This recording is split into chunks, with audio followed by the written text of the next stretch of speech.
اعوذ باللہ من الشیطان الرجیم بسم اللہ الرحمن الرحیم۔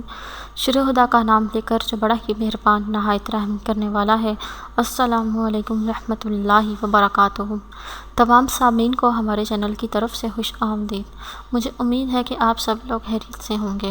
ناظرین، آج کا جو وظیفہ اور دعا میں آپ لوگوں کی خدمت میں لے کر حاضر ہوئی ہوں وہ گناہوں کو معاف کرنے کے لیے، گناہوں کی بخشش کے لیے، اور اس دعا کو کرنے سے خدا تعالیٰ کا آپ پر خاص قسم کا رحم اور کرم ہوگا۔ دوستو، یہ ایک بہت ہی جامع اور مؤثر دعا ہے۔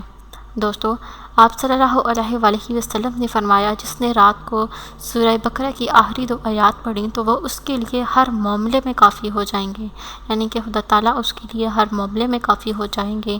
یہ دعا انہی آخری آیات کا ایک حصہ ہے۔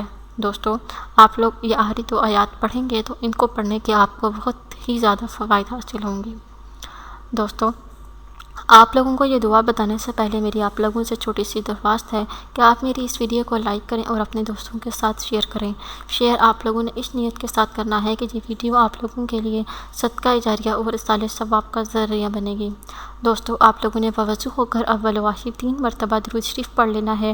درود شریف پڑھنے کے بعد آپ نے سورہ بقرہ کی آیت نمبر 286 پڑھنی ہے، جو کہ کچھ اس طرح ہے: ربنا ولا تحملنا ما لا طاقت لنا به واعف عنا واغفر لنا وارحمنا انت مولانا فانصرنا علی القوم الکافرین، یعنی اے ہمارے رب، ہم پر اتنا بوجھ نہ ڈال جس کے اٹھانے کی ہم میں طاقت نہیں، اور ہمارے گناہوں کو معاف فرما اور ہمیں بخش دے، اور ہم پر رحم فرما، تو ہی ہمارا حامی و مددگار ہے، بس تو کافروں کے مقابلے میں ہماری مدد فرما۔